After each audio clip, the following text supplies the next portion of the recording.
Thank you Muniraju ಡೀಟೇಲ್ಸ್ಗೆ. ನೆರೆ ಅಧ್ಯಯನಕ್ಕೆ ಬಂದ ಕೇಂದ್ರ ಅಧ್ಯಯನ ತಂಡಕ್ಕೆ ಮುತ್ತಿಗೆ ಹಾಕಲಾಗಿದ್ದು, ಕೇಂದ್ರ ನೆರೆ ಅಧ್ಯಯನ ತಂಡದ ಸದಸ್ಯರ ಕಾರನ್ನ ತಡೆದು ಪ್ರತಿಭಟನೆಯನ್ನ ಮಾಡಿದ್ದಾರೆ. ಕುಡುಗೋಲು ಹಿಡಿದು ರೈತ ದಿವಾಕರ್ ಹೊಸಮಠ ಪ್ರತಿಭಟನೆಯನ್ನ ಮಾಡಿದ್ದು, ನೆರೆ ಅಧ್ಯಯನಕ್ಕೆ ಬಂದ ಕೇಂದ್ರ ಅಧ್ಯಯನ ತಂಡಕ್ಕೆ ಈಗ ಮುತ್ತಿಗೆಯನ್ನ ಹಾಕಲಾಗಿದೆ. ಕೇಂದ್ರ ನೆರೆ ಅಧ್ಯಯನ ತಂಡದ ಸದಸ್ಯರ ಕಾರನ್ನ ತಡೆದಿದ್ದಾರೆ, ಪ್ರತಿಭಟನೆಯನ್ನ ಮಾಡಿದ್ದಾರೆ. 3 ವರ್ಷ ನೆರೆ ಬಂದ್ರೂ ಸರಿಯಾಗಿ ಪರಿಹಾರ ಕೊಟ್ಟಿಲ್ಲ, ನಾವು ಬದುಕಬೇಕಾ ಸಾಯ್ಬೇಕಾ ಹೇಳಿ ಅಂತ ಹೇಳಿ ಪ್ರತಿಭಟನೆಯನ್ನ ಮಾಡಿದ್ದಾರೆ. ಕೇಂದ್ರ ಅಧ್ಯಯನ ತಂಡಕ್ಕೆ ಮುತ್ತಿಗೆಯನ್ನ ಹಾಕಲಾಗಿದ್ದು, ಕುಡುಗೋಲು ಕಿತ್ಕೊಂಡು ರೈತನನ್ನ ಆ ಸಂದರ್ಭದಲ್ಲಿ ಅಧಿಕಾರಿಗಳು ಸಮಾಧಾನ ಪಡಿಸಿದ್ದಾರೆ.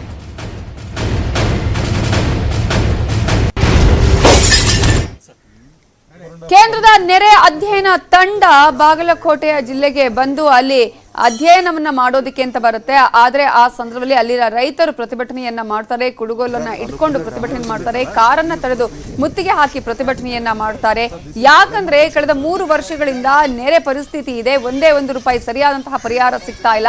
ನಾವು ರೈತರು ಏನ್ ಮಾಡಬೇಕು, ಬದುಕಬೇಕಾ ಸಾಯ್ಬೇಕಾ, ಪರಿಹಾರದ ಹಣವೂ ಕೂಡ ಬರ್ತಾ ಇಲ್ಲ ಅಂತ ಹೇಳಿ ಆಕ್ರೋಶವನ್ನ ಹೊರ ಹಾಕಿದ್ದಾರೆ. ಕುಡುಗೋಲನ್ನ ಇಟ್ಕೊಂಡು ಅಲ್ಲಿ ಪ್ರತಿಭಟನೆಯನ್ನ ಮಾಡ್ತಾ ಇದ್ರು. ಆ ಸಂದರ್ಭದಲ್ಲಿ ಅಧಿಕಾರಿಗಳೇ ಆ ರೈತನ ಕೈಯಿಂದ ಕುಡುಗೋಲನ್ನ ತೆಗೆದುಕೊಂಡು ಅವರ ಮನವೊಲಿಸುವಂತಹ ಕೆಲಸವನ್ನ ಮಾಡಿದ್ದಾರೆ, ಸಮಾಧಾನ ಮಾಡುವಂತಹ ಕೆಲಸವನ್ನ ಮಾಡಿದ್ದಾರೆ ಅಧಿಕಾರಿಗಳು. ಆದ್ರೆ ರೈತರ ಆಕ್ರೋಶ ನೋವು ಇದ್ದೇ ಇದೆ. ಯಾಕಂದ್ರೆ 3 ವರ್ಷಗಳ ಕಾಲ ಏನೇನಾಗಿದೆ, ಯಾವ ರೀತಿಯಂತ ಸಮಸ್ಯೆಯನ್ನ ಕಾಣ್ತಾ ಇದ್ದಾರೆ, ಕೇಂದ್ರ ಯಾವ ರೀತಿಯಾಗಿ ಪರಿಹಾರವನ್ನ ಕೊಡ್ತಾ ಇದೆ ಅನ್ನೋದು ಎಲ್ರಿಗೂ ಗೊತ್ತಿದೆ.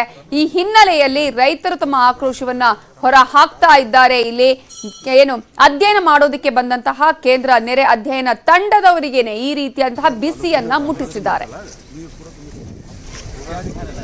Sir, this is Bhadama temple, sir. And what are the damages happened all over the They are there in the school.